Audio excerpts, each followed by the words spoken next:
Hello friends, welcome to my YouTube channel. आज हम लोग ज़मीन मापी से कुछ इम्पोर्टेंट जानकारी को जानेंगे और ये सभी लोगों को जानना ज़रूरी है क्योंकि सर्वे में ज़मीन मापी होगा। तो आप लोग को भी ये जानना ज़रूरी है कि एक धूर में कितना स्क्वायर फीट होता है। ठीक है, ताकि आप लोग अपने आप से यानी कि खुद से उस ज़मीन को माप सकें। ठीक है, गीता से या जरीब से, जैसे आपको सुविधा पड़े। तो आज हम लोग जानेंगे वही कि एक धूर में कितना स्क्वायर फीट ज़मीन होता है, एक कट्ठा में कितना स्क्वायर फीट होगा। ठीक है, चलिए हम लोग शुरू करते हैं। तो हम लोग बात कर रहे हैं बिहार में। सब जानना बहुत ज़रूरी है क्योंकि ये सब नहीं जानेंगे तो आपका ज़मीन जो है हेर फेर हो सकता है। जो जानकार लोग हैं वो हेर फेर करा देंगे, इसलिए ये सारा चीज़ आपको जानना ज़रूरी है। ठीक है, तो बिहार में क्या होता है, मैं शुरू से एकदम जीरो लेवल से आपको समझाने की कोशिश करता हूँ कि एक लग्गे जो होता है, लग्गी, एक लग्गे जो होता है वो 6.5 हाथ का होता है। ठीक है, 6.5 हाथ बिहार में जनरल यही चलता है। और किसी किसी जिले में थोड़ा बहुत हेर फेर होता है, लेकिन जनरल जो है वो यही चलता है, 6.5 हाथ की। उसके बाद एक हाथ बराबर होता है 1.5 फीट होता है। ठीक है, 1.5 फीट होता है और ये पूरे ऑल इंडिया मान्य है। ठीक है, सिर्फ बिहार में नहीं, पूरे ऑल इंडिया मान्य है। एक हाथ में 1.5 फीट होता है। तो सबसे पहले हम लोग निकालेंगे कि एक धूर में कितना स्क्वायर फीट जमीन है, कितना स्क्वायर फीट जमीन है। ठीक है, तो आप लोग खुद से घर पे भी फीता से माप सकते हैं, वो सारा तरीका मैं बता दूंगा आपको। एक धूर में कितना स्क्वायर फीट होते हैं, सबसे पहले हम लोग ये जानेंगे। ठीक है, देखिए, एक धूर में कितना स्क्वायर फीट होता है वो निकालने के लिए हम लोग क्या करते हैं कि लग्गी, यानी कि जितना लग्गी की लंबाई है, ठीक है, लग्गी में कितना हाथ है इसका स्क्वायर करते हैं। ठीक है, और ये स्क्वायर फीट में जमीन निकल के आ जाता है। मतलब एक लग्गी, एक लग्गी कितने हाथ का होता है, तो एक लग्गी 6.5 हाथ का होता है, तो 6.5। ठीक है, और एक हाथ में कितना स्क्वायर फीट, सॉरी, एक हाथ में कितना फीट होता है, 1.5 फीट होता है। तो 1.5 फीट इसका स्क्वायर। ठीक है, तो इन दोनों को अब क्या कर लेंगे, हम लोग गुना कर लेंगे। तो इन दोनों का जब आप लोग गुना करेंगे तो 9.75 आएगा। तो इसका स्क्वायर कर लेंगे क्योंकि स्क्वायर होल स्क्वायर है, स्क्वायर फीट। अब इसका जब स्क्वायर करेंगे तो 9.75 गुना 9.75 स्क्वायर फीट। ठीक है, एक धूर हो गया। हम लोग एक धूर का मान निकाल रहे हैं स्क्वायर फीट में। एक धूर, एक धूर। ठीक है, अब इसका गुना करेंगे हम लोग, इसका गुना करेंगे तो इसका गुना करेंगे तो निकल के आएगा 95.0625 स्क्वायर फीट। ठीक है, इतना निकल के आएगा, 95.0625 स्क्वायर फीट।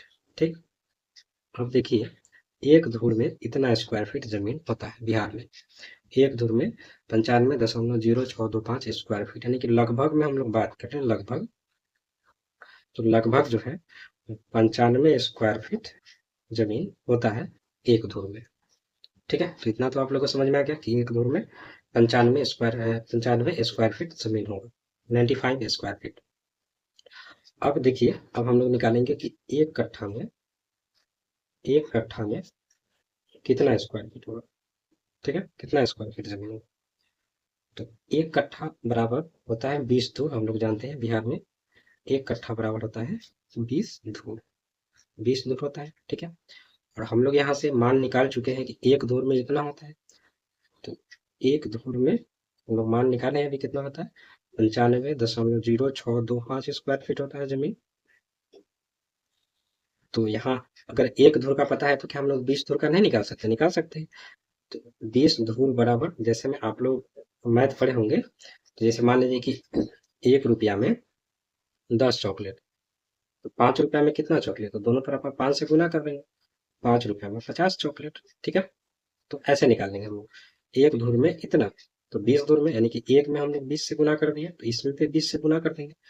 तो 95.0625 हम लोग को 20 से गुना करना है। ठीक है, दोनों तरफ 20 से गुना करेंगे तो 20 धूर बराबर, इसको गुना करेंगे तो आ जाएगा 1901.25 स्क्वायर फीट।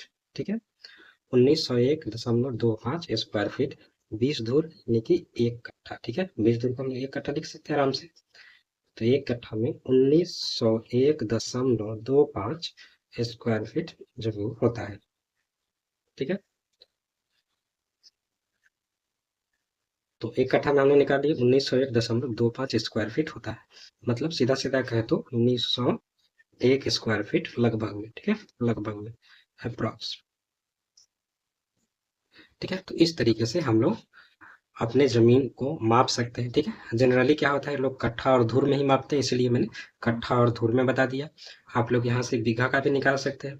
1 कट्ठा में इतना, तो 20 कट्ठा में कितना, 20 कट्ठा में 1 बीघा होता है। तो दोनों तरफ 20-20 से गुना कर देंगे, इधर पे 20 से यानी 20 कट्ठा हो जाएगा, इधर पे 20 से, तो 1901 में आप 20 से गुना करेंगे। ठीक है, तो 1 बीघा में कितना स्क्वायर फीट होगा वो निकल के आ जाएगा। ठीक है, लेकिन जो जनरली धूर और कट्ठा में ही जो गांव देहात में है वो जमीन मापी होता है। मैं आप लोगों को बता दिया हूँ कि धूर में आप लोग कैसे मापेंगे, कट्ठा में आप लोग कैसे मापेंगे। ठीक है, तो मैं उम्मीद करता हूँ कि आप लोग को अच्छे से समझ में आ गया होगा। तो आप लोग मेरे चैनल को सब्सक्राइब जरूर कर दें। ठीक है, अब आप लोग जमीन जो है खुद से भी माप सकते हैं। ठीक है, अमीन मापेगा तो आप उससे बहस कर सकते हैं कि ऐसा कैसे होगा, ऐसा कैसे होगा, क्योंकि आप लोग को जानकारी होगा तब ना बहस करेंगे। जानकारी नहीं होगा तो चुपचाप रहेंगे। जो जानकार लोग होगा वो आपका जमीन ले लेंगे थोड़ा बहुत। इसलिए आप लोग को ये सब जानना जरूरी है। तो मिलते हैं हम लोग नेक्स्ट वीडियो में, तब तक के लिए थैंक यू। आपका दिन शुभ।